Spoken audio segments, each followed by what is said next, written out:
If you are a preschool or kindergarten teacher, the most important lessons you're going to teach your students are going to be about the alphabet. Teaching the alphabet in preschool and kindergarten involves teaching students to write letters, identify letters, and associate letters with sounds.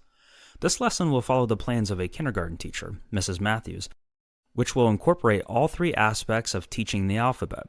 The activities detailed in this lesson can be adjusted to be appropriate for younger students, such as those in preschool. In her kindergarten classroom, Mrs. Matthews likes to frame her alphabet lessons with a letter of the week. In this routine, the beginning of a new week of school means that students will be introduced to and learn all about a brand new letter. The letter of the week helps frame all of Mrs. Matthews' activities around a single letter. The activities mentioned in this lesson can all be fit into the letter of the week framework. In Mrs. Matthews' classroom, learning to write letters comes down to repeated practice. Students spend a lot of time throughout the week practicing writing their new letter of the week. For example, Mrs. Matthews has small individual whiteboards on which students can practice their letters, erase, and try again.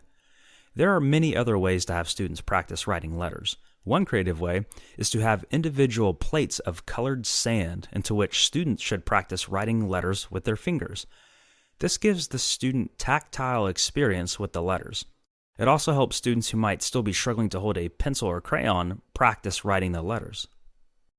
After Mrs. Matthews has introduced the new letter of the week to her students, many of her lessons are focused on helping students identify the letters in isolation, in words, and in sentences.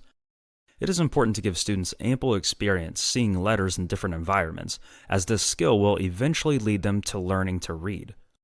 Aside from rote activities, such as finding and circling letters in words or sentences, Mrs. Matthews likes to try and make letter identifying activities as fun as possible. One of the ways she does this is through letter basketball. In this game, pieces of paper with large letters written on them are placed around a trash can. Students take turns identifying a letter they are told, grabbing the paper, crumpling it up, and throwing it in the trash can, much like basketball. Letter basketball is a movement-based game that will help students gain practice finding letters. Because it uses fun and movement as its core mechanics, students will stay engaged longer and be able to practice the skill more.